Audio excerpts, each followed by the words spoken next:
Learning to high YouTube channel पर आप सभी भाई बहन का एक बार फिर से स्वागत है। आज हम एसएसटी से संबंधित 13 प्रश्न आपके बीच में लेके आए हैं।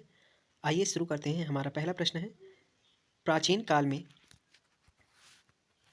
काल में किस नदी के किनारे लोग रहते थे? तो इसका सही विकल्प जाएगा दोस्तों, प्राचीन काल में लोग नर्मदा नदी के किनारे, ऑप्शन बी, नर्मदा नदी के किनारे रहते थे। आइए दोस्तों आगे बढ़ते हैं। अगला प्रश्न हमारा है, अगला प्रश्न कहता है, किस नदी के तट पर लगभग 2500 वर्ष पहले शहर विकसित हुए थे? तो दोस्तों विकल्प हमारे हैं गंगा, यमुना, नर्मदा या सभी।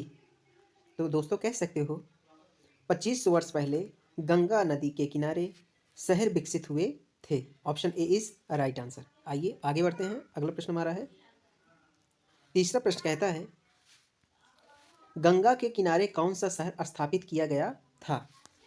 गंगा के किनारे कौन सा शहर स्थापित किया गया था? तो ऑप्शन दिए गए हैं मगध, बिंद, दोनों ए और बी, इनमें से कोई नहीं। तो दोस्तों मगध शहर गंगा के किनारे स्थापित किया गया था। Option A is right answer. ठीक है दोस्तों, आइए आगे बढ़ते हैं। चौथा प्रश्न देखते हैं। चौथा प्रश्न हमारा है, व्यापारियों ने यात्रा कैसे की? व्यापारियों ने यात्रा कैसे की? ऑप्शन दिए गए हैं कारवां के साथ, ऑप्शन बी जहाज़ों के साथ, दोनों ए और बी, इनमें से कोई नहीं। तो कह सकते हो दोस्तों व्यापारियों ने यात्रा जहाज़ों के साथ और कारवां के साथ, मतलब इकट्ठा होकर भी की थी। तो कह सकते हो option C is right answer. आइए दोस्तों आगे बढ़ते हैं। चौथा प्रश्न हमारा है, पांचवा प्रश्न है, ईरानी ईरानी और यूनानी कहाँ से आए थे? तो विकल्प दिए गए हैं उत्तर पश्चिम से, उत्तर पूर्व से, उत्तर दक्षिण से, इनमें से कोई नहीं।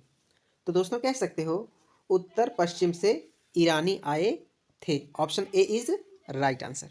आइए आगे बढ़ते हैं। छठा प्रश्न हमारा क्या है, पांडुलिपियां कहाँ लिखी गई थी? छठा प्रश्न कहता है पांडुलिपियां कहाँ लिखी गई थी?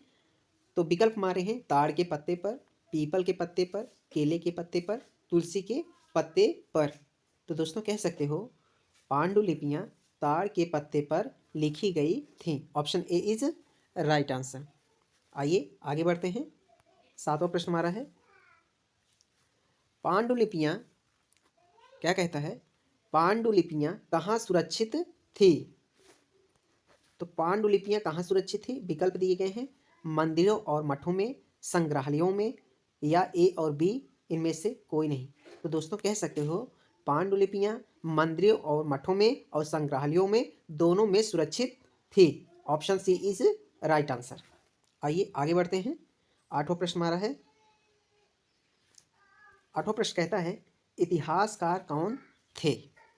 इतिहासकार कौन थे? तो विकल्प दिए गए हैं अतीत का अध्ययन कौन करता है, वर्तमान में कौन अध्ययन करता है, भविष्य का अध्ययन कौन करता है, इनमें से कोई नहीं।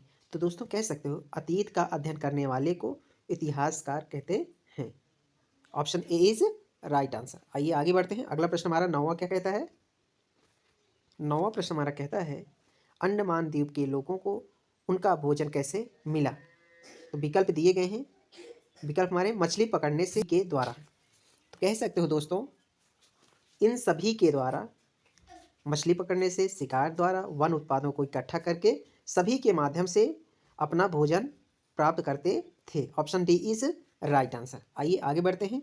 10वां प्रश्न हमारा क्या कहता है, 10वां प्रश्न कहता है शिकारी मछली पकड़ने वाले ओक आदि के रिकॉर्ड का पता लगाने में हमारी क्या मदद करता है? तो विकल्प दिए गए हैं पुरातत्व, ज्योतिष, जीव विज्ञान, ये सभी।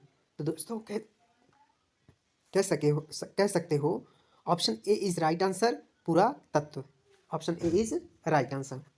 आइए आगे बढ़ते हैं। 11वां प्रश्न क्या कहता है, 11वां प्रश्न कहता है कृषि की शुरुआत या कृषि कब शुरू हुई? तो विकल्प हमारे हैं 4700 साल पहले, 2500 साल पहले, 8000 साल पहले, 5500 साल पहले। तो option C is right answer, 8000 साल पहले कृषि की शुरुआत हुई। आइए 12वां प्रश्न देखते हैं क्या कहता है।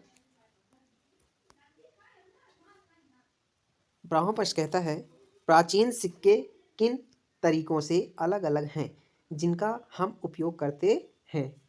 तो विकल्प हमारे हैं पत्थरों से बने, पके हुए मिट्टी से बने, हड्डियों से बने, ये सभी। तो दोस्तों कह सकते हो प्राचीन सिक्के इन सभी के द्वारा बने हुए होते थे। Option D is right answer.